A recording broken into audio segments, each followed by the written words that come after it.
Hello students, I hope you all are fine. I am Sudhanshu from team Ashish Tiwari. आप सभी का welcome करता हूं इस वीडियो में। हर बार की तरह इस बार भी हमारी टीम ने आपके लिए 10 most important question with answer ready किए हैं, जो हर बार आपके एग्जाम में आते हैं। तो आप सभी वीडियो को पूरी वॉच करना, एक भी क्वेश्चन स्किप नहीं करना है। क्या पता जो क्वेश्चन आप स्किप करो वही आपके एग्जाम में आ जाए, तो आपको वीडियो को पूरी वॉच करना है। एंड अगर आप हमारे चैनल पर फर्स्ट टाइम विजिट कर रहे हो तो चैनल को जरूर सब्सक्राइब कर लीजिएगा, जिससे आने वाले और वीडियो की नोटिफिकेशन आपको टाइम पर मिले। तो आज मैं आपको introduction to the Indian constitution, जो आपका भारतीय संविधान का परिचय है, उसके 10 ऐसे मोस्ट इंपोर्टेंट क्वेश्चन आंसर बताने वाला हूं जो आपके एग्जाम में आएंगे। ये सिंगल वीडियो ये आपके एग्जाम के पर्पज से बहुत होती है। अगर आप ये सिंगल वीडियो ही देख लेते हो तो आप अपने एग्जाम में अच्छे खासे मार्क्स गेन कर सकते हो, क्योंकि इसी सिंगल वीडियो में आपके सभी टॉपिक्स कंप्लीट सब्जेक्ट कवर हो जाता है और आप अपने एग्जाम में अच्छे खासे मार्क्स गेन कर सकते हो। एंड अगर किसी स्टूडेंट को पीडीएफ या नोट्स चाहिए होंगे तो आप डिस्क्रिप्शन में दिए हुए नंबर पर कांटेक्ट कर सकते हैं।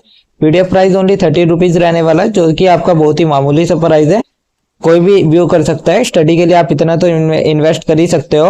अदरवाइज अगर आपको पीडीएफ या नोट्स नहीं लेने हैं तो आप वीडियो लेक्चर देख सकते हो। वीडियो लेक्चर आपके बिल्कुल फ्री होते हैं।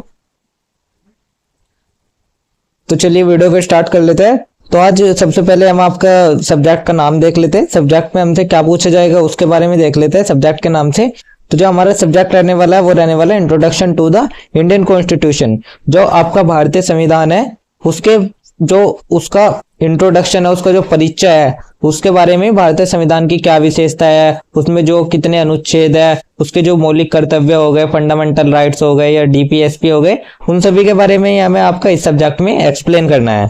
तो चलिए हम स्टार्ट कर लेते हैं। तो इसमें जो हमसे सबसे पहला फर्स्ट क्वेश्चन पूछा गया वो क्या पूछा गया उसको देख लेते हैं। क्वेश्चन नंबर फर्स्ट में हमसे पूछा गया, भारतीय संविधान में मौलिक कर्तव्य को सम्मिलित करने के क्या उद्देश्य थे, क्या वे उद्देश्य पूरे हो गए, टिप्पणी कीजिए। साथ ही यहाँ पे हमसे पूछा गया, भारतीय संविधान मौलिक अधिकारों के साथ साथ निदेशक सिद्धांतों को शामिल करके सामाजिक न्याय की मांग के साथ व्यक्तिगत स्वतंत्रता दावों में सामंजस्य स्थापित करना चाहता है, कथन का आलोचनात्मक परीक्षण कीजिए। तो इस क्वेश्चन में हमसे क्या पूछा गया है वो देख लेते हैं। इस क्वेश्चन में एक तो हमसे पूछा गया है जो हमारे मौलिक कर्तव्य है, जो हमारे फंडामेंटल ड्यूटीज हो गई, वे हमारे इंडियन कॉन्स्टिट्यूशन में किस ऑब्जेक्टिव से शामिल किए गए थे, उन ऑब्जेक्टिव्स को हम किस हद तक प्राप्त कर पाए उसके बारे में हमें बताना है। साथ ही जो हमारे फंडामेंटल राइट्स हैं उनके साथ साथ जो निदेशक सिद्धांत हो गए उनको शामिल करके सामाजिक न्याय के मांग के साथ साथ व्यक्तिगत स्वतंत्रता के दावों में सामंजस्य स्थापित करना चाहता है। जो आपका ये कथन है, इस कथन के बारे में भी हमें आपका एक आलोचनात्मक व्याख्या देनी है, आलोचनात्मक व्याख्या करनी है। तो इसके आंसर में हम आपका सबसे पहले एक छोटा सा परिचय लिखेंगे। परिचय में हम आपका संविधान के बारे में बता दें। जो संविधान होता है वो आपका एक प्रकार का कानूनों का संग्रह होता है, एक प्रकार का लिखित दस्तावेज होता है। तो संविधान ये आपका लिखित और मौखिक दोनों ही रूपों में होता है, लेकिन जो भारत में जो संविधान है वो आपका लिखित संविधान है। तो जो आपका भारतीय संविधान ये आपका एक प्रकार का अद्भुत दस्तावेज है, क्योंकि इसमें आपका व्यक्तिगत स्वतंत्रता तो दी गई है, साथ ही इसमें जो सामाजिक कल्याण हो गए उसको सुनिश्चित करने के लिए भी आपके विभिन्न प्रकार के जो फंडामेंटल राइट्स है, जो फंडामेंटल ड्यूटीज है, उनको दिए गए हैं। जो आपका ये संविधान है, जो आपका भारत का कॉन्स्टिट्यूशन है, ये नागरिकों को तो अधिकार देता ही है, साथ ये नागरिकों से कुछ एक्सपेक्टेशन भी रखता है कि नागरिक इन कर्तव्यों का, इन फंडामेंटल ड्यूटीज का पालन करे, जिससे कि जो संविधान है उसमें मौलिक कर्तव्य को जोड़ा गया। तो ये जो मौलिक कर्तव्य और निदेशक सिद्धांत हो गए, इनके जोड़ने के बाद क्या क्या हुआ और ये किस उद्देश्य से जोड़े गए, इसी को हमें आपका इस आंसर में बताना है। तो इसी प्रकार से आप एक छोटा सा परिचय लिख लेंगे। परिचय लिखने के बाद आप लिखेंगे कि मौलिक कर्तव्यों का संविधान में शामिल करने के उद्देश्य और उनकी पूर्ति का मूल्यांकन। तो सबसे पहले हम देख लेते हैं जो हमारे इंडियन कॉन्स्टिट्यूशन है उसमें हमने जो हमारे फंडामेंटल ड्यूटीज हो गई उनको क्यों शामिल किया था, किन उद्देश्य से शामिल किया गया था और वे किस हद तक हमारे सही साबित हुए, किन उद्देश्यों को वे जिन उद्देश्यों से हमने उनको शामिल किया था वे उन उद्देश्यों को किस सीमा तक प्राप्त कर पाए। तो सबसे पहले हम आपका मौलिक कर्तव्यों की पृष्ठभूमि देख लेते हैं। तो जो हमारे फंडामेंटल ड्यूटीज थे वे हमने अपने मूल संविधान में नहीं रखे थे। जब हमारा मूल संविधान बना था तो उसमें हमने आपके फंडामेंटल ड्यूटी का कोई उल्लेख नहीं किया था। तो जो आपको ये मौलिक कर्तव्य हो गए इसका आपका भारतीय मूलतः भारतीय संविधान में इसका उल्लेख नहीं मिलता है, लेकिन जब हमने 1976 में एक आपका 42वां संविधान संशोधन किया था, कॉन्स्टिट्यूशन अमेंडमेंट किया था 42वां, तो उसमें हमने एक अनुच्छेद जोड़ा था, अनुच्छेद 51A। जो आपका अनुच्छेद 51 था, 51A था, उसमें हमने आपके कुछ कर्तव्य रखे थे, कुछ फंडामेंटल ड्यूटीज रखी थी। तो जो आपके ये ड्यूटीज रखे गए थे, जो आपके कर्तव्य रखे गए थे, ये हमने इस उद्देश्य से रखे थे ताकि नागरिकों में राष्ट्र चेतना, कर्तव्य बोध और मौलिक नैतिकता का विकास हो। तो ये फंडामेंटल ड्यूटीज को रखने का उद्देश्य यही था। तो उसके कुछ मुख्य उद्देश्य, उन मुख्य उद्देश्यों को देख लेते हैं, जिसमें आपका सबसे पहला आता है राष्ट्रीय एकता और अखंडता को सुदृढ़ करना। जो हमने फंडामेंटल ड्यूटीज को रखा था, वो हमने इसलिए रखा था ताकि जो हमने यह अपेक्षा की जाए कि जो नागरिक होते हैं वे देश के प्रति निष्ठावान बने रहेंगे इससे, और विभाजनकारी तत्वों का विरोध करेंगे, जिससे कि आपका जो भारत का विभाजन है वो रुक सके और भारत एक बहुसंस्कृति के रूप में एक सम्मिलित देश बनकर रह सके। सेकंड आपका आता है संविधान, राष्ट्रध्वज और राष्ट्र ज्ञान का सम्मान। तो नागरिकों में राष्ट्र के प्रतीकों के प्रति आदर की भावना बने और उसमें उनका विकास हो, और वे राष्ट्र ध्वज और जो राष्ट्र प्रतीक हो गए उन सभी के बारे में अपना सम्मान व्यक्त करे। थर्ड आपका आता है वैज्ञानिक दृष्टिकोण और मानवतावादी भावना का विकास। जो सामाजिक कुरीतियां थी, जैसे कि बाल विवाह वगैरह, जो भी सामाजिक कुरीतियां थी, उनको हटाने के लिए वैज्ञानिक सोच का प्रचार। और तो जो आपका आता है वो आपका आता है प्राकृतिक पर्यावरण की सुरक्षा, जिसमें जो पर्यावरण की जो स्थिति थी उस समय बहुत ही बिगड़ैल स्थिति थी। उस समय आपका जो पर्यावरण था वो बहुत ही हद तक बिगड़ रहा था, तो उसकी रक्षा के लिए हमने आपका कुछ मौलिक कर्तव्य भी जोड़े थे।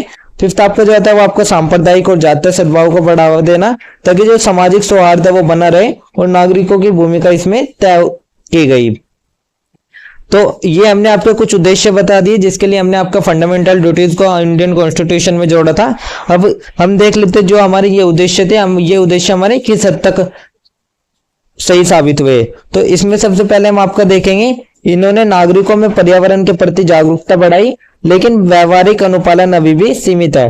तो पर्यावरण में ये आपका कुछ हद तक सही साबित हुए, लेकिन व्यवहारिक रूप से ये अभी भी कुछ हद तक सीमित ही है। सेकंड जो आपका आता है वो आपका संविधान और राष्ट्रध्वज के सम्मान में के लेकर आता है। तो जो प्रत्येक नागरिक हो गया भारत का, वो मोस्टली आपका 99.9% नागरिक आपको ऐसा मिलेगा जो भारतीय संविधान के और राष्ट्रध्वज के सम्मान करता है।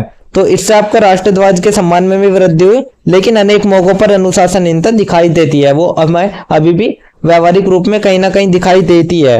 साथ ही कर्तव्य को लागू करने के लिए कोई दंडात्मक व्यवस्था नहीं है, जिससे इसका पालन केवल नैतिक जिम्मेदारी तक सीमित रह गया। अतः जो आपके फंडामेंटल ड्यूटीज है, ये आपके इंसान के स्वभाव के ऊपर निर्भर करता है कि वो उसको एक्सेप्ट करे, उनको निभाए या नहीं निभाए। ये इनके लिए कोई दबावपूर्ण या कोई जबरदस्ती के लिए नहीं होता है। उसके लिए कोई दंड का भी वो नहीं किया गया है कि अगर आप ये फंडामेंटल ड्यूटीज नहीं निभाओगे तो आपको तो कोई दंड मिलेगा, ऐसा कोई भी नहीं है। तो इसलिए हम टोटली एक पूर्णतः एक निष्कर्षता यही कह सकते हैं कि जो आपके मौलिक कर्तव्य के उद्देश्य की पूर्ति थी वो आंशिक रूप से हो पाई है। इसे व्यवहार में लाने के लिए शिक्षा, सामाजिक आंदोलन और सरकारी नीति निर्धारण को और मजबूत करना आवश्यक है। तो ये हमने आपका देख लिया, जो हमने फंडामेंटल ड्यूटीज थी हमारी, तो हमारे जो फंडामेंटल जो ड्यूटीज थी, मौलिक कर्तव्य थे, वे किन उद्देश्य से शामिल किए गए थे और उनको कितने उद्देश्य उनमें से उनको प्राप्त हुए हैं। अब हम आपका देख लेते हैं मौलिक अधिकारों और निदेशक सिद्धांतों में सामंजस्य पर आलोचनात्मक विश्लेषण। तो जो आपके मौलिक अधिकार हो गए, फंडामेंटल राइट्स हो गए, जो निदेशक सिद्धांत हो गए, उनमें सामंजस्य पर एक आलोचनात्मक विश्लेषण करेंगे। तो इस सबसे पहले हम आपका देखें जो आपके फंडामेंटल राइट्स और निदेशक सिद्धांत क्या है। तो जो आपके भारतीय संविधान में जो आपका भाग 3 है, वो हमारे मौलिक संविधान फंडामेंटल राइट्स के बारे में उल्लेख किया गया है।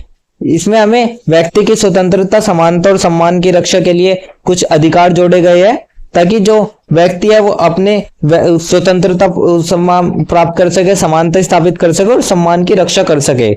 और फिर हम ये आपका मौलिक अधिकार हो गया। अब हम आपका निदेशक सिद्धांत देख लेते हैं। तो जो आपका भारतीय संविधान का भाग 4 है, उसमें हमारे निदेशक सिद्धांत के बारे में उल्लेख किया गया है, जो कहता है कि राज्य के नीति निर्माण में सामाजिक न्याय, आर्थिक समानता और जन कल्याण के मार्गदर्शक है। अर्थात एक प्रकार से आप जो कह सकते हैं जो आपका भाग 3 है वो आपका नागरिकों के अधिकारों की रक्षा के लिए है, और जो आपका भाग 4 है वो आपके राज्य के हितों के लिए या राज्य के नीति निर्माण के लिए उल्लेख है उसमें। अब हम आपका इनमें सामंजस्य स्थापित करने का उद्देश्य देख लेते हैं। तो इनमें सामंजस्य स्थापित करने का उद्देश्य यही था कि नागरिकों को व्यक्तिगत स्वतंत्रता मिले, लेकिन वह स्वतंत्र समाज के व्यापक हित में हो। तो ये हमने आपको सामंजस्य स्थापित करने का उद्देश्य देख लिया। उदाहरण के तौर पर आप देख सकते हैं जैसे कि जो आपके मौलिक अधिकार है, जैसे कि आपका शिक्षा का अधिकार होगा अनुच्छेद 21A का, जिसमें आपका उल्लेख किया गया है, वो आपका शिक्षा का अधिकार है। ये आपके निदेशक सिद्धांत अनुच्छेद 45 के आधार पर कानूनी मान्यता इसको मिली हुई है। आरक्षण नीति देख सकते हैं, आपके निदेशक सिद्धांतों में वर्णित सामाजिक और आर्थिक समानता के उद्देश्य से प्रेरित है, लेकिन जो कभी कभी समानता के अधिकार जैसे कि अनुच्छेद 14 होगा उनसे टकराता दिखता है। तो ये कुछ उदाहरण के साथ हमने इसको देख लिया। अब हम आपका इसका आलोचनात्मक मूल्यांकन कर लेते हैं, जिसमें हम आपका सबसे पहले कुछ सकारात्मक पक्ष देखेंगे, जिसमें हम देखेंगे भारत ने सामाजिक न्याय के क्षेत्र में कई उपलब्धियां हासिल की है, जैसे कि शिक्षा के क्षेत्र में, महिला सशक्तिकरण के क्षेत्र में या पिछड़े वर्गों का उत्थान के क्षेत्र में। अब हम इसका कुछ नकारात्मक पक्ष देख लेते हैं। यह आपका कभी कभी व्यक्तिगत अधिकार और राज्य की सामाजिक नीतियों के बीच संघर्ष होता है। उदाहरण के लिए आप देख सकते हो जैसे कि निजता का अधिकार वर्सेस आपका जनहित निगरानी हो गया।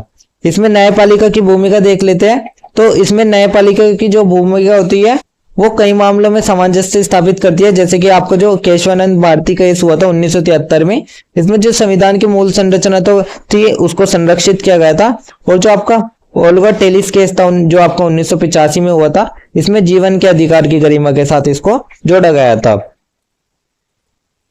तो इतना सिर्फ लिखने के बाद हम आपका एक छोटा सा निष्कर्ष लिख दें। निष्कर्ष में हम लिखेंगे जो हमारा भारतीय संविधान है, जो हमारा इंडियन कॉन्स्टिट्यूशन है, वो आपका एक प्रकार का जीवन दस्तावेज है, जिसमें व्यक्तिगत स्वतंत्रता, सामाजिक न्याय के बीच संतुलन स्थापित करने का प्रयास करता है, और जो आपके फंडामेंटल ड्यूटीज हो गए उनको जोड़ना और निदेशक सिद्धांतों को शामिल करना आपका इसी दिशा में उठाए गए कदम है। तो इसी जो आपका ये आपकी जो फंडामेंटल ड्यूटीज जोड़ी गई थी, ये आपके अभी पूर्ण उद्देश्य से प्राप्त नहीं हुए है। इसमें भी आपके अभी कुछ ना कुछ उद्देश्य आंशिक रूप से ही हमें उद्देश्य प्राप्त हो चुके हैं। तो ताकि हम ट्राई करें कि जो हमारा फंडामेंटल ड्यूटीज जो हमने जिन उद्देश्य से प्राप्त की थी, जिन उद्देश्य से उनको जोड़ा था, तो हम उन उद्देश्यों को पूर्णतः प्राप्त कर सके। तो इतना सब लिखने के बाद आपका क्वेश्चन नंबर 1 कंप्लीट हो जाएगा। देन हम आपका क्वेश्चन नंबर 2 देख लेते हैं। क्वेश्चन नंबर 2 में हमसे क्या पूछा गया उसको देख लेते हैं।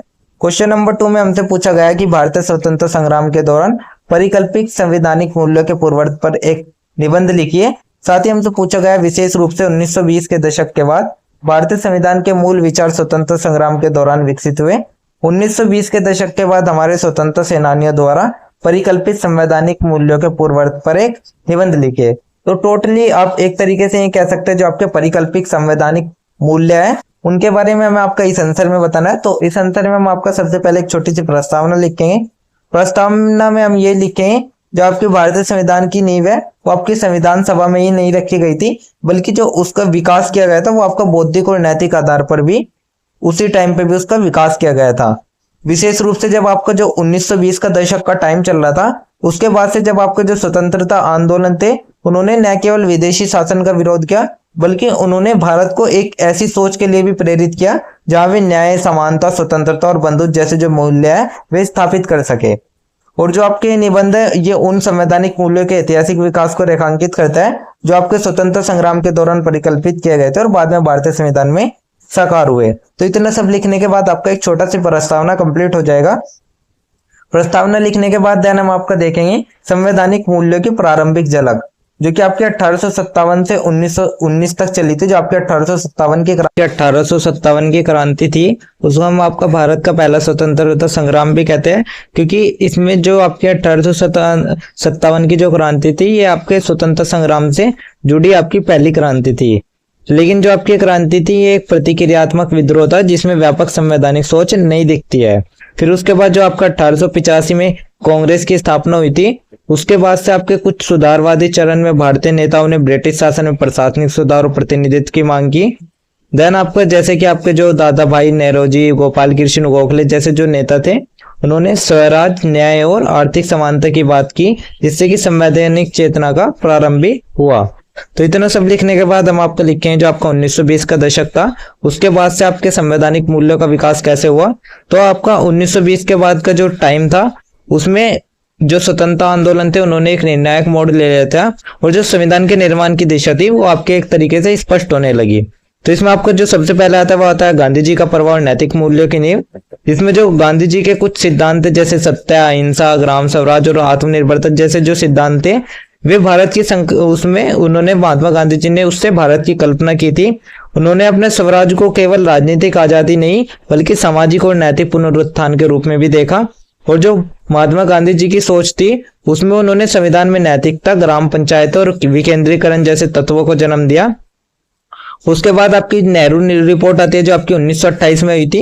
ये आपके पहली बार संविधान का मसौदा रखा गया था नेहरू रिपोर्ट में, जो कि आपके मोतीलाल नेहरू की अध्यक्षता में रखी गई थी। और इसमें आपके संविधान की मूल संरचना तैयार की गई थी। इसमें आपके कुछ प्रमुख मूल्य शामिल थे, जैसे कि भारत को डोमिनियन स्टेटस देना, साथ ही समान नागरिक अधिकार, धार्मिक स्वतंत्रता, मौलिक अधिकार और स्त्री पुरुष समानता, न्यायपालिका की स्वतंत्रता और निष्पक्ष चुनाव। तो ये आपका नेहरू रिपोर्ट हो गया। देन आपका जो आता है वो आपका लाहौर अधिवेशन आता है, जो कि आपका 1929 में हुआ था और इसमें आपके पूर्ण स्वराज की मांग की गई थी। जो ये आपका जवाहरलाल नेहरू के नेतृत्व में हुआ था पूर्ण स्वतंत्रता के लिए, जो कि आपका 26 जनवरी 1930 को स्वतंत्रता दिवस मनाया गया, जिसने भारतीय संविधान के आत्मनिर्भर मूल्यों को प्रेरित किया। फिर उसके बाद आपका जो 1930 का सविनय अवज्ञा आंदोलन और जन अधिकार था, उससे भी आपके स्वतंत्रता के बाद जो आपका संविधान लागू हुआ था, संविधान की भूमिका में उसमें संवैधानिक विकास में महत्वपूर्ण भूमिका निभाई। ये आम जनता की भागीदारी से हमें पता चला कि भविष्य के संविधान में जनहित, सामाजिक न्याय और भागीदारी का महत्व दिया जाएगा। साथ ही महिलाओं, दलितों और मजदूरों के अधिकारों की मांग भी उठने लगी। तो ये हमने आपका कुछ संवैधानिक विकास देख लिया, संवैधानिक मूल्यों का विकास देख लिया। अब हम आपको डॉक्टर भीमराव अंबेडकर, जो आपके संविधान के जनक माने जाते हैं, और सामाजिक न्याय का जो विचार है उसके बारे में देख लेते हैं। तो जो डॉक्टर भीमराव अंबेडकर जी है, इन्होंने सामाजिक समानता, अस्पृश्यता उन्मूलन और आरक्षण जैसे उपायों का मार्ग प्रशस्त किया। साथ ही जो डॉक्टर भीमराव अंबेडकर जी है, वे कहते हैं कि स्वतंत्रता तभी सार्थक होती है जब समाज के सबसे कमजोर वर्ग को न्याय मिले। उन्होंने आपके भारत के संविधान को समता, न्याय और बंधुत्व पर आधारित बनने की वकालत की। तो ये आपका डॉक्टर भीमराव अंबेडकर और सामाजिक न्याय का विचार हो गया। देन हम आपका कुछ भारतीय राष्ट्रीय आंदोलन के संवैधानिक प्रभाव देख लेते हैं, जिसमें आपका सबसे पहले विचार देखेंगे, फिर स्वतंत्रता आंदोलन में स्रोत देखेंगे, देन आपका संविधान में प्रतिबिंब देखेंगे। तो सबसे पहले हम आपको स्वतंत्रता देख लेते हैं, जिसमें जो आपका स्वतंत्रता आंदोलन में स्रोत था वो आपका पूर्ण स्वराज आंदोलन था, जो कि आपका 1929 में हुआ था।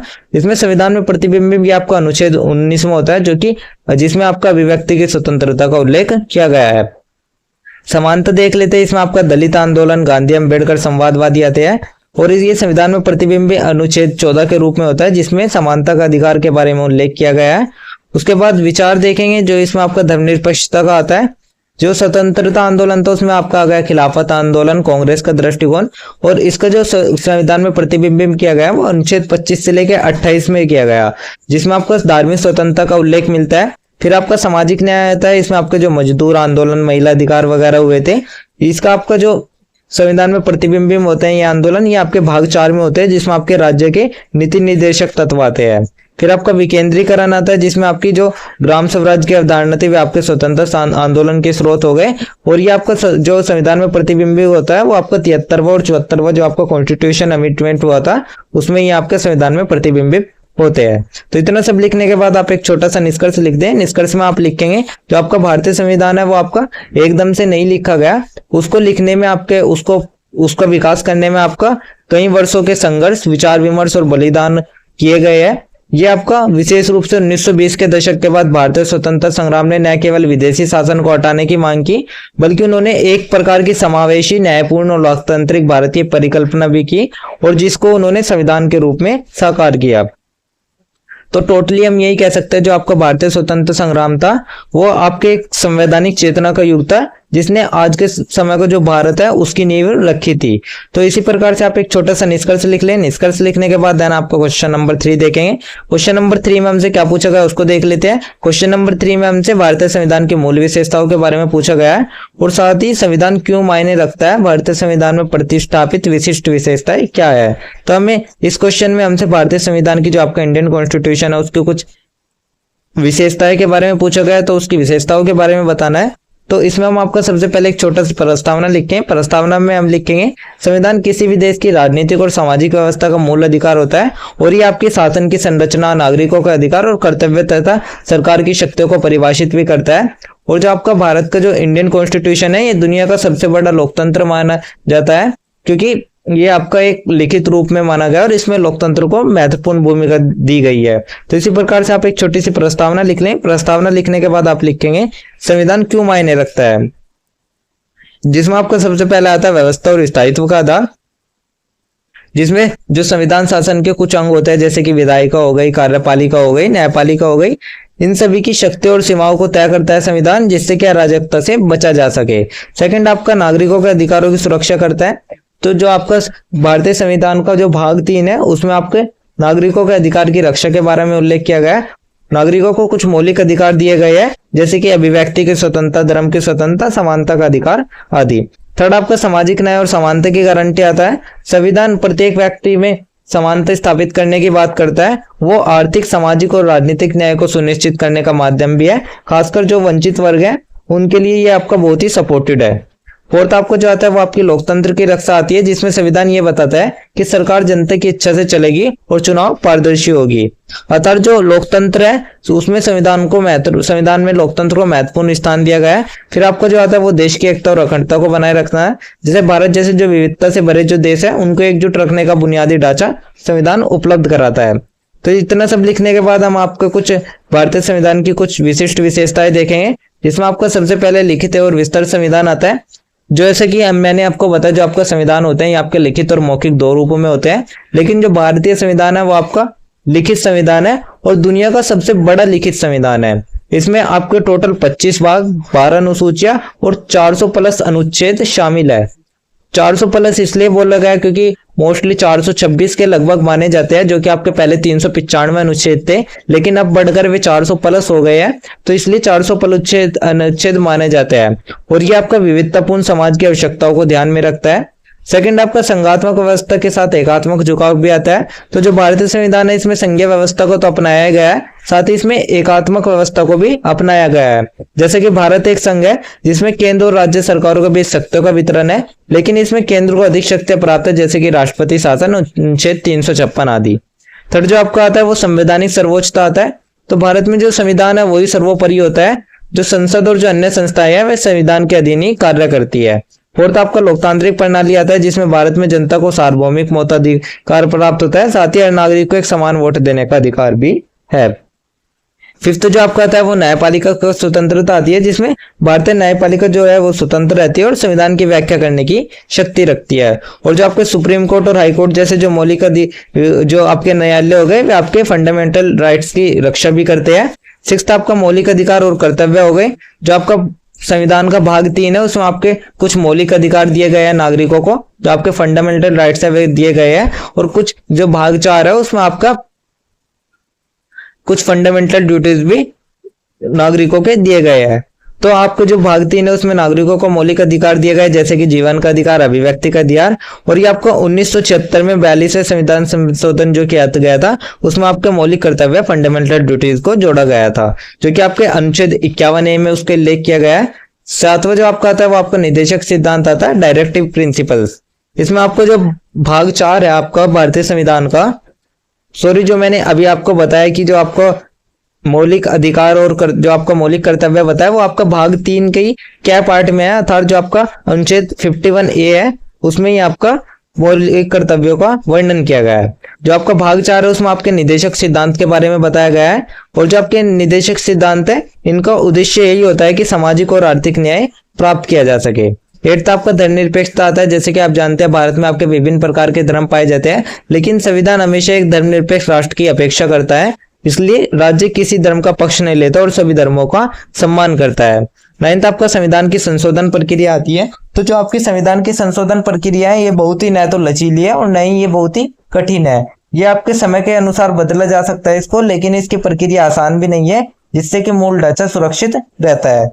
10th आपका एकल नागरिकता आती है, अर्थात भारत में चाहे कोई भी राज्य में जन्म हो लेकिन सभी नागरिकों को समान अधिकार मिलते हैं और एक ही नागरिकता होती है। 11th जो आपका आता है वो स्वतंत्र निर्वाचन आयोग आते हैं, जिसमें निष्पक्ष चुनाव के लिए संविधान में स्वतंत्र निर्वाचन आयोग की व्यवस्था भी की गई है। तो इतने सब लिखने के बाद हमने आपके कुछ संविधान की कुछ मुख्य विशेषताएं बता दी। अब हम आपको एक छोटा सा निष्कर्ष लिख लेते हैं। निष्कर्ष में हम आपको ये लिखते हैं जो आपका भारतीय संविधान है वो आपका एक कानूनी दस्तावेज ही नहीं है, बल्कि वो भारत की विविधता में एकता, लोकतंत्र और सामाजिक न्याय की अवधारणाओं का भी एक प्रतीक माना जाता है।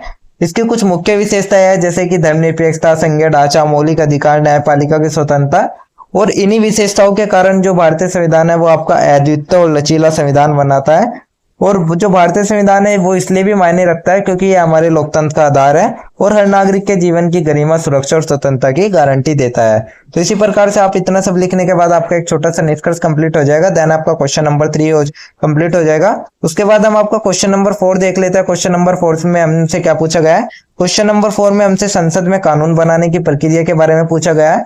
और जो आपकी ये कानून बनाने की प्रक्रिया होती है संसद में, इसमें संसदीय समितियों की क्या भूमिका होती है उसके बारे में हमें बताना है। और साथ ही हमें भारतीय संविधान की जो प्रस्तावना है उसका क्या महत्व है उसको बताना है। तो इसके आंसर में हम आपको सबसे पहले एक छोटा सा परिचय लिखेंगे। परिचय में हम ये लिखेंगे जो भारतीय लोकतंत्र है उसका जो मूल आधार है वो संविधान और संसद ही है। संसद जनता के प्रतिनिधियों का तो मंच है ही है, साथ ही वो कानून बनाने की सर्वोच्च संस्था भी है। अर्थात जो भी कानून बनाया जाता है वो आपका संसद में बनाया जाता है। संविधान में आपका उल्लेखित प्रस्तावना देश के उद्देश्यों, आदर्शों और मूल्यों का सार है। अर्थात जो आपकी संविधान की प्रस्तावना है उसको आप एक तरीके से ये कह सकते हैं वो आपका पूरे संविधान का एक सार है, एक परिचय है। वहीं जो संसद है वो इन मूल्यों को कानूनी रूप देने का कार्य भी करती है। तो इसी प्रकार से आप एक छोटी सी प्रस्तावना लिख लें। प्रस्तावना लिखने के बाद हम आपका संसद में कानून बनाने की प्रक्रिया देखेंगे। तो जो भारत में संसद में कानून बनाने की प्रक्रिया है वो बहुत ही सुव्यवस्थित और चरणबद्ध होती है, क्योंकि इसमें 2 सदन होते हैं संसद में, एक आपका लोकसभा, दूसरा आपका राज्यसभा। तो जो ये दोनों ही सदन होते हैं ये आपके दोनों ही सदनों की सहमति से आपसे ये कानून बनते हैं। तो ये आपकी जो प्रक्रिया होती है आपकी निम्नलिखित चरण में होती है, जिसमें आपका सबसे पहला आता है विधेयक बिल की प्रस्तुति। अर्थात जो आपके विधेयक, सबसे पहले हम विधेयक देख समझ लेते हैं विधेयक क्या होता है। तो विधेयक आपका एक प्रकार का बिल होता है, अर्थात जिस चीज को लेके भी हमें सुधार चाहिए या जिस चीज को लेके भी हमें आवश्यकता है वो चाहिए, तो उसको हम आपके एक लिखित रूप में तैयार करते हैं, उसके प्रस्तुत करते हैं, तो उसको ही हम आपका विधेयक कहते हैं। और जो आपके विधेयक होते हैं वे आपके 2 प्रकार के होते हैं, एक आपका सरकारी गवर्नमेंट बिल और दूसरा आपका निजी सदस्य विधेयक, प्राइवेट मेंबर्स बिल। तो जो आपके विधेयक होते हैं वे पहले आपके दोनों सदनों में जाते हैं, लोकसभा या राज्यसभा, किसी एक में भी वे पेश किया जा सकता है। पहले ऐसा नहीं है कि आपका वो पहले लोकसभा या में ही पेश होगा, वो आप पहले राज्यसभा में पेश कर सकते हो, लोकसभा में भी पेश कर सकते हो। जब आप उसका पेश कर लोगे तो पेश करने में आपका एक बात ध्यान में रखनी है, जो आपका धन विधेयक होता है वो आपका प्रथम बार आपका लोकसभा में ही पेश होता है। बाकी उससे धन विधेयक के अलावा जो भी आपके जो विधेयक होते हैं उनको आप राज्यसभा में भी पहले पेश कर सकते हो। तो यही आपका प्रथम चरण होता है, इसको हम आपका प्रथम पठन भी कहते हैं। दूसरा जो आपका द्वितीय पठन आता है, इसमें आपका जो विधेयक है जिस भी बात पर चर्चा, जिस भी विषय पर चर्चा की गई है, जिस भी विषय पर विधेयक लिखा गया है उस पर चर्चा की जाती है विस्तृत। और फिर जो आपकी चर्चा होती है उसको विधेयक को संसदीय समिति, सामान्यतः जो स्थायी समिति होती है उनको भेज दिया जाता है। थर्ड आपको जो आता है संसदीय समितियों की भूमिका आती है। इसमें आपका जो संसदीय समिति होती है वही विधेयक की समीक्षा करती है और उसे तकनीकी, कानूनी व सामाजिक दृष्टि से परखती है। और जो आपकी समिति होती है विशेषज्ञों, आम जनता और संबंधित विभागों से राय लेती है ताकि सुधारों और संशोधनों की अनुशंसा की जा सके और जो विधेयक है वो अधिक प्रभावी और न्यायसंगत बन सके।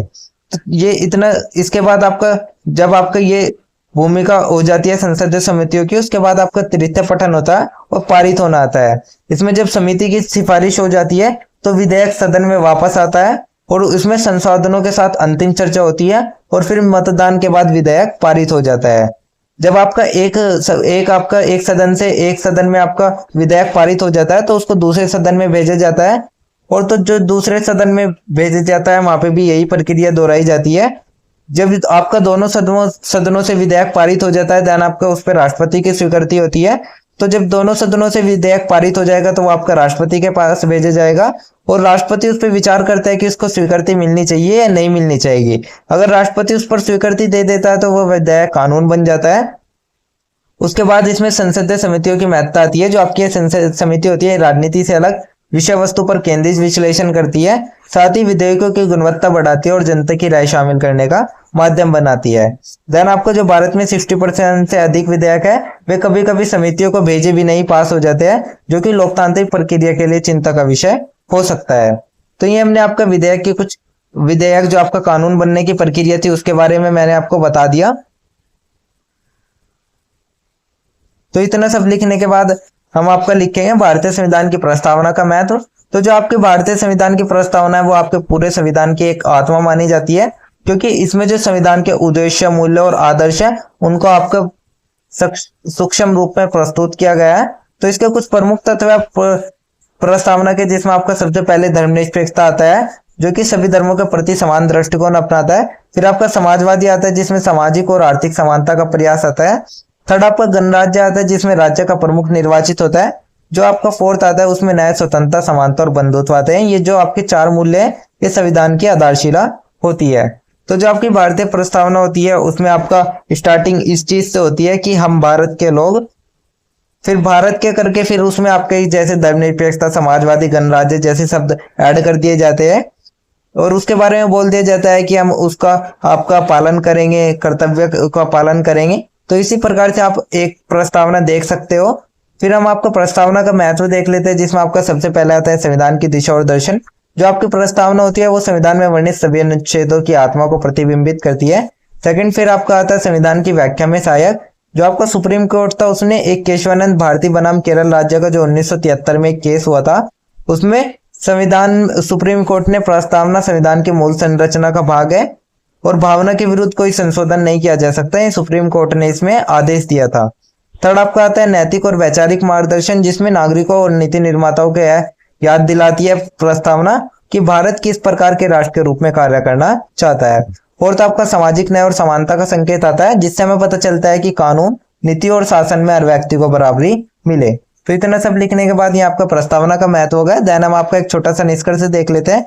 निष्कर्ष में हम देखेंगे जो भारतीय संसद और संविधान है वे दोनों ही मिलकर देश के लोकतांत्रिक ढांचों को मजबूती प्रदान करते हैं और जो आपके संसद में कानून बनाने की प्रक्रिया वो बहुपक्षीय और विचारपूर्ण होती है। ये आपके कई चरणों से होकर गुजरती है और इसमें जो संसदीय समिति होती है उनका महत्वपूर्ण भूमिका भी होती है। और जो भारतीय संविधान की प्रस्तावना है वो आपकी एक संविधान की आत्मा के रूप में जानी जाती है, क्योंकि ये संपूर्ण संविधान का जो सार होता है वो आपका प्रस्तावना में ही होता है। तो इतना सब लिखने के बाद आप एक छोटा सा निष्कर्ष लिख लेंगे। निष्कर्ष लिखने के बाद आपका देंगे आंसर नंबर 4 कंप्लीट हो जाएगा। उसके बाद हम आपका क्वेश्चन नंबर 5 देख लेते हैं। क्वेश्चन नंबर 5 में हमसे क्या पूछा गया है?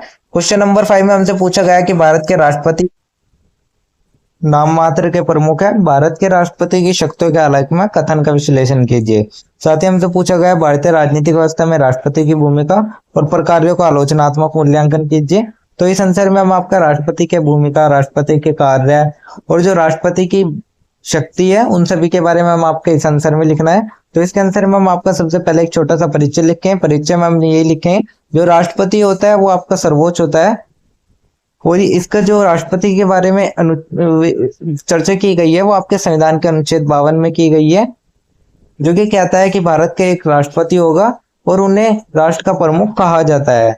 और जो आपकी ये धारणा ये प्रचलित है कि भारत के राष्ट्रपति केवल नाम मात्र के प्रमुख है।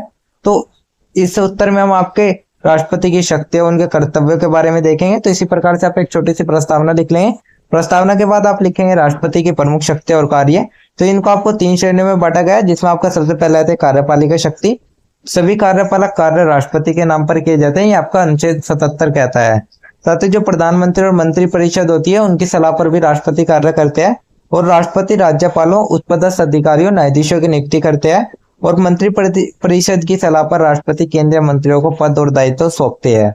तो ये आपका कार्यपालिका की शक्ति हो गई। ध्यान आपका जो आता है वह आपकी विधायी शक्ति आती है, जिसमें संसद का अधिवेशन बुलाना, स्थगित करना और संयुक्त सत्र आहूत करना ये सभी विधायी शक्ति में आता है। और संसद में राष्ट्रपति का अभिभाषण सत्र की शुरुआत में होता है। साथ ही विधेयकों को अनुमोदन देना, उन्हें अस्वीकार करना या पुनर्विचार के लिए लौटाना और जो आपका अध्यादेश जारी करना होता है, जो आपका अनुच्छेद 123 में जो इसका आपका वर्णन किया गया है, जब आपका संसद सत्र में ना हो। थर्ड आपका न्यायिक शक्ति आती है, जिसमें दया याचिकाएं सुनना, मृत्यु दंड को क्षमा देना, माफी, राहत या दंड को कम करना। साथ ही जो संविधान की धारा 72 है उसके अंतर्गत ये शक्ति राष्ट्रपति को न्यायिक प्रक्रिया के अंतिम स्तर पर हस्तक्षेप का अधिकार देती है। फोर्थ जो आपकी शक्ति आती है वह आपकी आपातकालीन शक्ति आती है, जिसमें राष्ट्रीय आपात जिसके आपका अनुच्छेद 352 में वर्णन किया गया है, राज्य आपातकाल जिसमें आपका अनुच्छेद 356 में वर्णन किया गया है और जो आपका वित्तीय आपातकाल है जो आपका अनुच्छेद 360 में वर्णन किया गया है, इन सभी को राष्ट्रपति घोषित कर सकता है। साथ ही जो आपकी स्थिति है इनमें राष्ट्रपति को अत्यधिक शक्तियां प्राप्त होती है और वे मंत्री परिषद की सलाह से ही काम करते हैं। तो राष्ट्रपति नाम मात्र के प्रमुख या प्रभावी भूमिका क्या है? तो सबसे पहले नाममात्र के प्रमुख के पक्ष में तर्क देख लेते हैं, जिसमें आपका सबसे पहले आता है व्यवहारिक रूप में शक्तिहीन। राष्ट्रपति को ऑल इंडिया में मंत्रिपरिषद की सलाह से बंधा होना पड़ता है, जो आपका अनुच्छेद 74 कहता है। सेकंड, राजनीतिक निर्णयों में हस्तक्षेप नहीं, जो लोकतंत्र की भावना के तहत राष्ट्रपति को राजनीतिक फैसलों में स्वतः निर्णय लेने की स्वतंत्रता नहीं होती है। थर्ड, आपका दलीय सरकारों के युग में सीमित भूमिका आती है, जिसमें सशक्त प्रधानमंत्री और पूर्ण बहुमत वाली जो सरकार है उनके चलते राष्ट्रपति का प्रभाव सीमित हो जाता है। तो ये आपका नाम मात्र के प्रमुख के पक्ष में तर्क हो गए। अब हम आपका प्रभावी भूमिका के पक्ष में तर्क देख लेते हैं। इसमें आपका सबसे पहले आता है संकट की घड़ी में सक्रिय भूमिका, जैसे कि गठबंधन सरकार, त्रिशंकु लोकसभा, यह सरकार बनाने की जो स्थिति है उसमें राष्ट्रपति की विवेकाधीन भूमिका सामने आती है। सेकंड, आपका संविधान के रक्षक के रूप में भूमिका, जिसमें संविधान की मर्यादा बनाए रखने में जो राष्ट्रपति की भूमिका है वो महत्वपूर्ण होती है, विशेषकर आपकी जब होती है जब सरकार की नीति संविधान से टकराती है।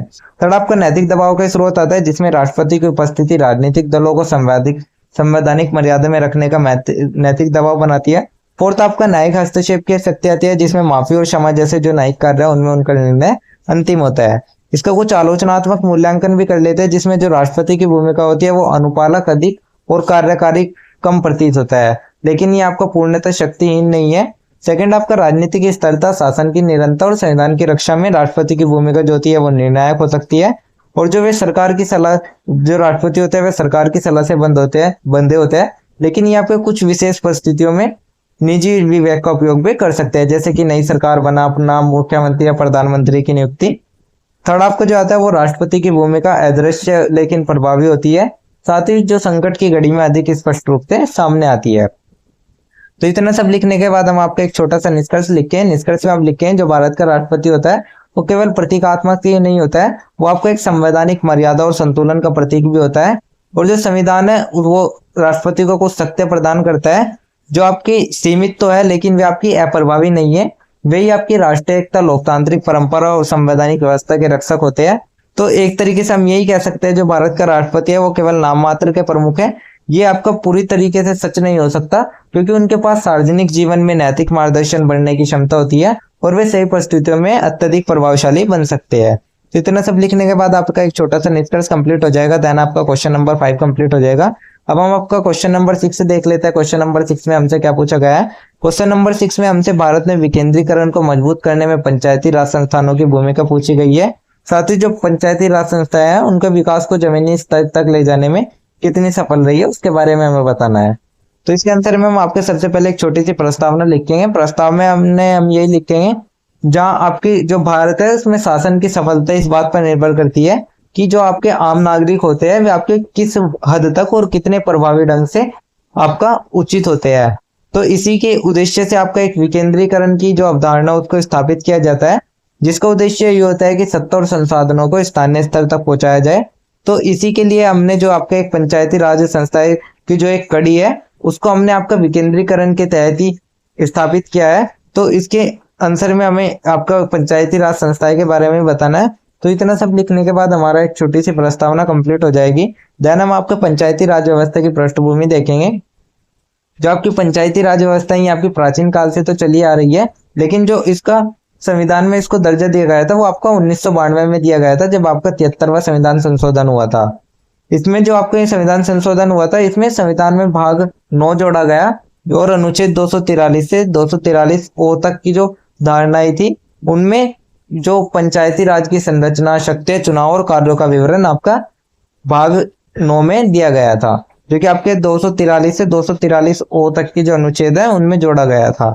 तो सबसे पहले हम आपके पंचायती राज संस्थाओं की संरचना देख लेते हैं। तो ये आपके 3 स्तरों पर काम करती है पंचायती राज। एक आपका ग्राम पंचायत होता है जो आपके ग्राम स्तर पर काम करती है। सेकंड आपका पंचायत समिति होती है जो आपके मध्य स्तर पर काम करती है। थर्ड आपका जिला परिषद होता है जो आपका जिला स्तर पर काम करती है।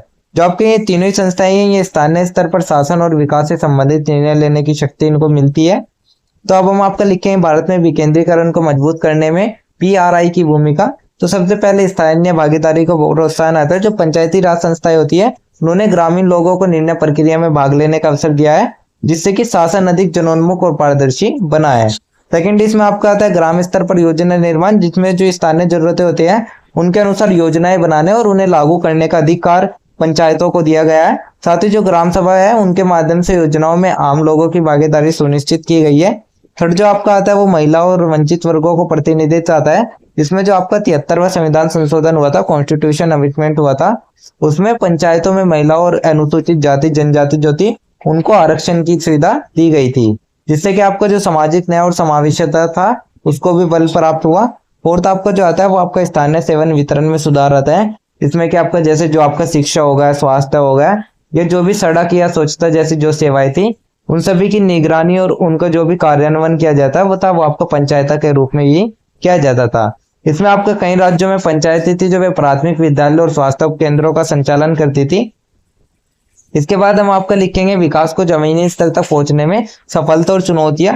तो सबसे पहले हम आपकी सफलता देखेंगे, क्या सफलता प्राप्त हुई है। तो सबसे पहले जो सफलता प्राप्त हुई है वो स्थानीय समस्याओं का समाधान त्वरित रूप से हुआ, और जो दूसरी सफलता हमें प्राप्त हुई थी वो हमें जैसे कि आपकी जो ग्रामीण सड़कें हो गई या जो भी जलापूर्ति जो आवास योजना हो गई, इन सभी में आपका सुधार भी देखा गया। उसके बाद जो महिलाओं की भूमिका थी वो आपकी राजनीतिक भागीदारी उसमें उनकी बढ़ी, जिससे कि जो सरपंच थी उसमें उनकी भूमिका भी बढ़ी। और जो आपको मनरेगा जैसे जो योजना थी उनके क्रियान्वयन में भी पंचायतों की अहम भूमिका रही है।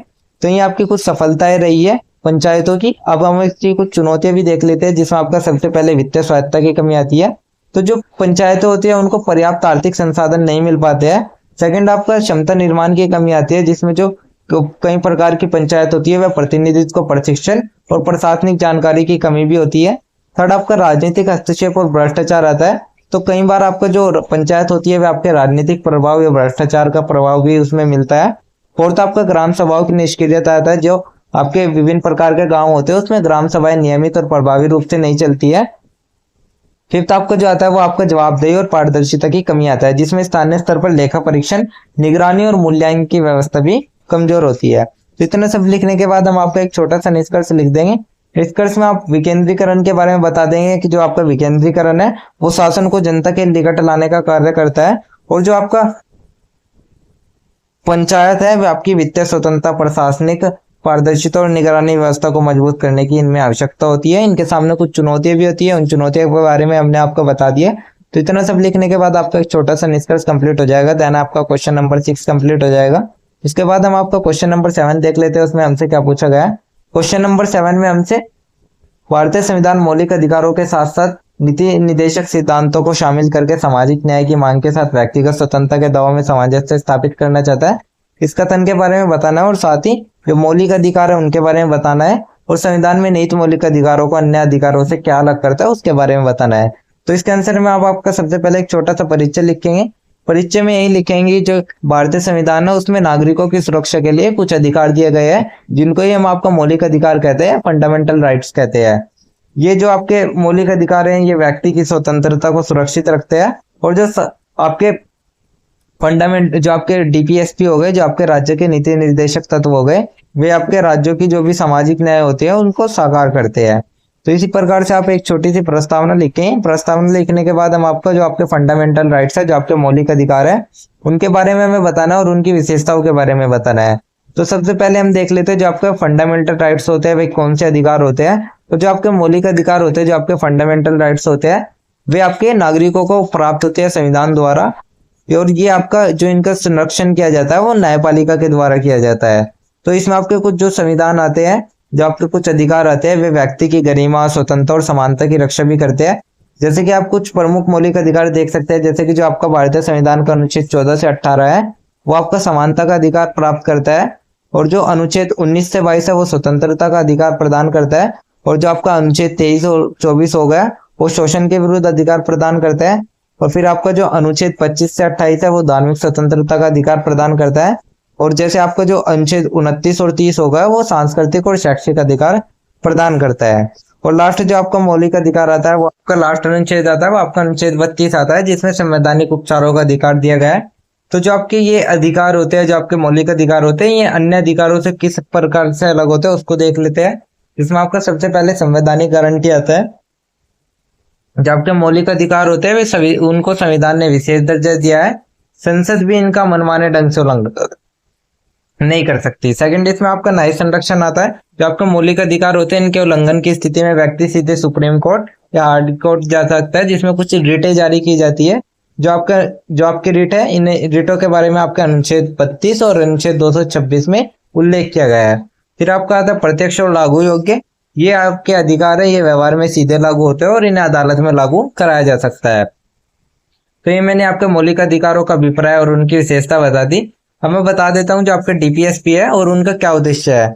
तो जो आपके डीपीएसपी है, राज्य के नीति निर्देशक तत्व है, उनका उल्लेख आपके भाग 4 में अनुच्छेद 36 से 51 में किया गया है। और जो आपके ये डीपीएसपी है, इनका उद्देश्य क्या होता है उनको देख लेते हैं। समाजवाद, समानता और सामाजिक कल्याण को बढ़ावा देना, शिक्षा, स्वास्थ्य, श्रम कल्याण, पर्यावरण संरक्षण जैसी जो नीतियों का उनका निर्माण करना, साथ ही गरीबी, भुखमरी और बेरोजगारी को समाप्त करना। लेकिन जो आपके यहाँ पे एक महत्वपूर्ण आती है वो ये बात ये आती है कि जो आपके सिद्धांत होते हैं कि आपके न्यायालय में बाध्यकारी नहीं होते हैं, परंतु संविधान की मूल भावना इन पर आधारित होती है।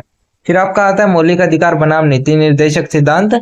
इनके बीच क्या क्या संतुलन रहे उनको देखेंगे। तो संतुलन स्थापित करने का प्रयास देखेंगे, जिसमें आपका सबसे पहले आता है दोनों के लक्ष्य समान। जो आपके मौलिक अधिकार होते हैं वे व्यक्ति की स्वतंत्रता की रक्षा करते हैं, लेकिन जो आपके जो डीपीएसपी होते हैं वे आपके सामाजिक न्याय को बढ़ावा देते हैं।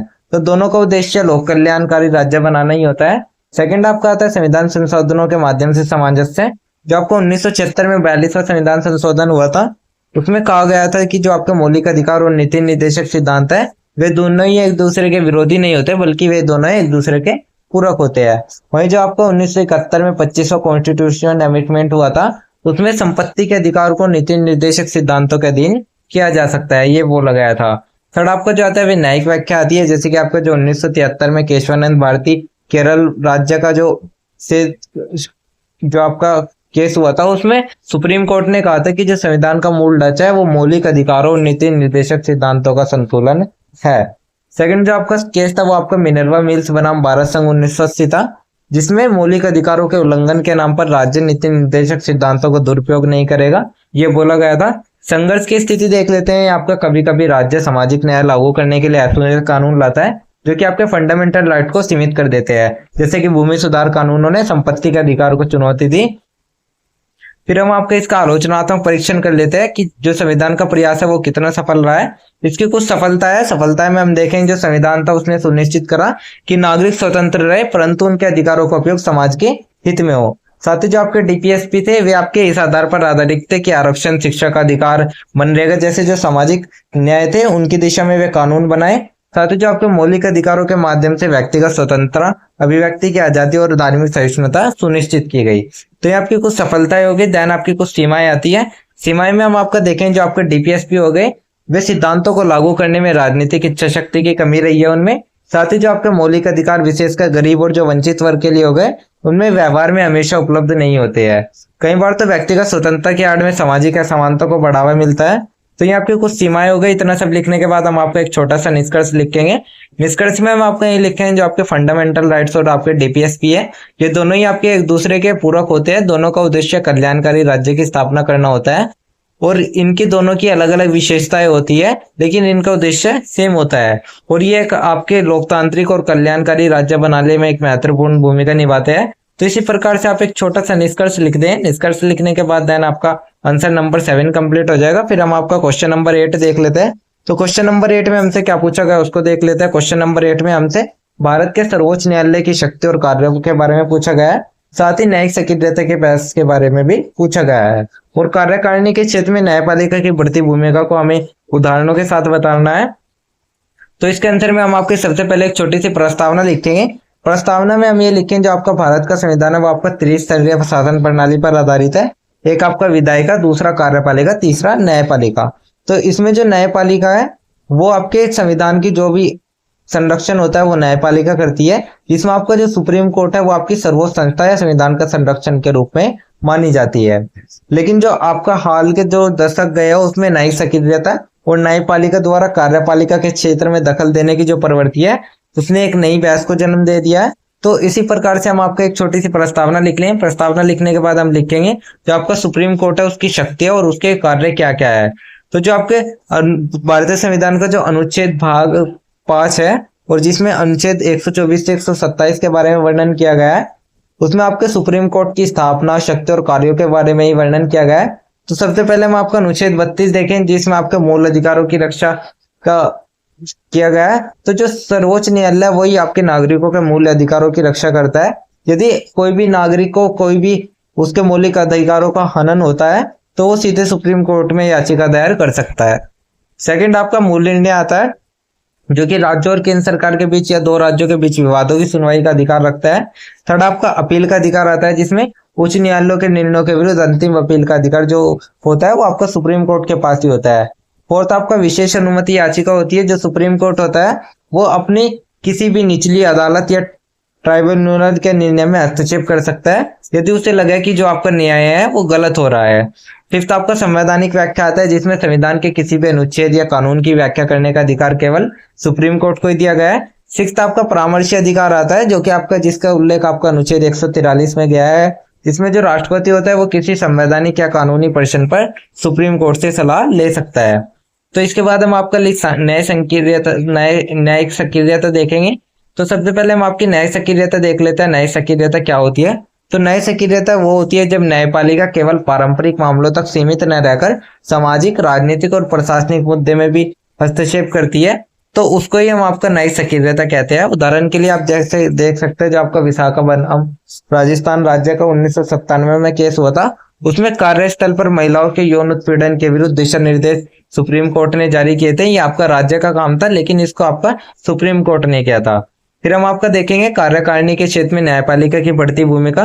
तो इसमें जो आपके कुछ कदम ऐसे क्षेत्र थे जिसमें आपके जो पिछले कुछ वर्षों में उसमें न्यायपालिका ने कुछ कदम रखे है जिसमें आपका सबसे पहले आता प्रशासनिक निर्देश देना जैसे कि सुप्रीम कोर्ट ने कूड़े के निस्तारण, पर्यावरण संरक्षण आदि जो नीतियां थी उन पर निर्देश दिए। सेकंड आपका नीति निर्माण में हस्तक्षेप होगा जैसे कि वन रक्षक नियुक्ति, आरक्षण नीति जैसे जो भी नीतियां थी इन सभी के मामले में न्यायपालिका ने कार्यपालिकाओं की सीमाओं में दखल दिया। फिर आपका आता है कोविड-19 महामारी के दौरान जिसमें आपका ऑक्सीजन आपूर्ति, वैक्सीन वितरण आदि जो मामले थे उनमें न्यायपालिका ने केंद्र और राज्य सरकारों को निर्देश दिए। तो इसके बाद हम आपका देखेंगे न्यायिक सक्रियता का आलोचनात्मक विश्लेषण। तो सबसे पहले कुछ सकारात्मक पक्ष देख लेते हैं। सबसे पहले इसमें लोकतंत्र की रक्षा आती है जो आपके न्यायिक सक्रियता होता है आपके कार्यपालिका और विधायिका में निष्क्रिय कर देता है जिससे कि आपका जो लोकतंत्र है उसकी रक्षा होती है। सेकंड आपका कमजोर वर्गों की आवाज आता है जो न्यायिक सक्रियता है इसके कारण जो समाज के वंचित वर्ग होते हैं उनको भी न्याय मिल पाता है। थर्ड आपका आता है प्राकृतिक संसाधनों का संरक्षण जिसमें आपका जंगल, नदी, पर्यावरण से जो भी जुड़े जो भी मुद्दे होते हैं वे सभी उसमें न्यायपालिका उसमें महत्वपूर्ण फैसले देती है। अब इसके कुछ नकारात्मक पक्ष भी है, उन नकारात्मक पक्ष को देख लेते हैं जिसमें आपका सबसे पहले आता है कार्यपालिका के कार्यों में अति हस्तक्षेप जिससे कि जो संविधान है उसके अति शक्ति विभाजन सिद्धांत का उल्लंघन होता है। सेकंड अलोकतांत्रिक प्रवृत्ति जिसमें जो न्यायाधीश होता है वे निर्वाचित नहीं होते हैं फिर भी वे आपके नीति निर्माता की भूमिका निभाते हैं। थर्ड आपका आता है जवाबदेही की कमी जो कार्यपालिका और विधायिका होती है उसमें जनता को जवाबदेही होती है परंतु न्यायपालिका नहीं होती है। तो इतना सब लिखने के बाद हम आपका एक छोटा सा निष्कर्ष लिख देंगे। निष्कर्ष में हम आपका ये लिखें जो आपका सुप्रीम कोर्ट है वो आपका संविधान का रक्षक या संरक्षक माना जाता है। जो आपकी न्यायिक सक्रियता है वो आपका कुछ क्षेत्रों में, कुछ तत्वों में, कुछ मुद्दों को लेकर महत्वपूर्ण भी रही है जैसे कि आपके पर्यावरण को लेकर या जीवन रक्षक को लेकर। इन मुद्दों में आपका कार्यपालिका, विधायिका और न्यायपालिका जो ये तीनों ही अपने महत्वपूर्ण कार्य करती है और न्यायिक सक्रियता इसमें एक महत्वपूर्ण भूमिका निभाती है। तो इसी प्रकार से आप एक छोटा सा परिचय लिख लें। परिचय लिखने के बाद आपका क्वेश्चन नंबर 8 कंप्लीट हो जाएगा। देन हम आपका क्वेश्चन नंबर 9 देख लेते हैं। क्वेश्चन नंबर 9 में हम देखेंगे कि राज्य और जो केंद्र सरकार के बीच प्रशासनिक एवं वित्तीय मुद्दे हैं उनसे क्या संबंधित विवाद क्या रहे हैं उनके बारे में बताना है। साथ ही जो आपकी 1989 से बदलती दलीय प्रणाली है उसके बारे में भी हमें भारत की प्रधानमंत्री की भूमिका का विश्लेषण करना है। तो ये आपका क्वेश्चन नंबर 9 होगा। देन हम आपकी इसका एक छोटी सी प्रस्तावना लिखेंगे। तो प्रस्तावना में ये लिखें जो भारत है वो आपका संघात्मक व्यवस्था वाला देश है जहाँ जो संविधान है उसने केंद्र और राज्यों के बीच शक्तियों का विभाजन किया है। जहाँ आपका जो केंद्र है वो राज्य सरकारों के बीच प्रशासनिक एवं वित्तीय विवाद समय समय पर उभरते रहते हैं। और जो आपका 1989 के बाद से भारत की दलीय प्रणाली है उसमें भी आपके कई प्रकार के बदलाव आए हैं। इसमें जो भारत के प्रधानमंत्री की भूमिका है उसमें उसको नया स्वरूप प्राप्त हुआ है। तो इसी प्रकार से आप एक छोटी सी प्रस्तावना लिख लें। प्रस्तावना लिखने के बाद आप लिखेंगे केंद्र और राज्य के बीच प्रशासनिक एवं वित्तीय विवाद जिसमें आपका सबसे पहले हम प्रशासनिक विवाद देखेंगे। जिसमें आपका सबसे पहला आता है जो भारत का संविधान का अनुच्छेद 245 से जो 263 के अनुच्छेद है उसमें केंद्र और राज्य के अधिकार क्षेत्रों का वर्णन किया गया है। फिर भी कई प्रकार के टकराव उत्पन्न होते हैं जैसे कि विषयों का ओवरलैप। जो संविधान की समवर्ती सूची है उसमें आपके कुछ ऐसे विषय भी है जिन पर दोनों सरकारें कानून बना सकती है। यदि जो आपके दोनों के कानून है उनमें टकराव होगा तो केंद्र का कानूनी प्रभाव माना जाता है, जिससे कि राज्यों को असंतोष उत्पन्न होता है। सेकंड आपकी राज्यपाल की भूमिका आता है, जिसमें जो राज्यपाल होता है वो केंद्र सरकार द्वारा नियुक्त होता है और ये आपका कई बार केंद्र के इशारों पर काम करने पर आरोप उन पर लगाता है। फिर आपका आता है राष्ट्रपति शासन लागू करने में जो राज्यपाल की रिपोर्ट होती है वो निर्णायक होती है, जिससे कि राज्यों की स्वायत्ता प्रभावित होती है। थर्ड आपका आता है केंद्रीय एजेंसियों का हस्तक्षेप, जिसमें जो आपके सीबीआई, ईडी, एनआईए जैसी जो एजेंसियां है वे राज्यों में बिना अनुमति के कार्रवाई करने को लेकर विवाद होते रहते हैं। साथ ही ये आपके कई राज्य से संघीय ढांचों का उल्लंघन भी मानते हैं। फिर हम आपके वित्तीय विवाद देख लेते हैं, जिसमें आपका सबसे पहला आता है राजस्व वितरण में असमानता। जो केंद्र सरकार होती है वो कर संग्रह का बड़ा हिस्सा रखती है और जो राज्य होते हैं वे वित्त आयोग की सिफारिशों पर धन देती है, और कई राज्यों को लगता है कि जो उनके योगदान है उनके अनुसार ही संसाधन नहीं मिलते हैं।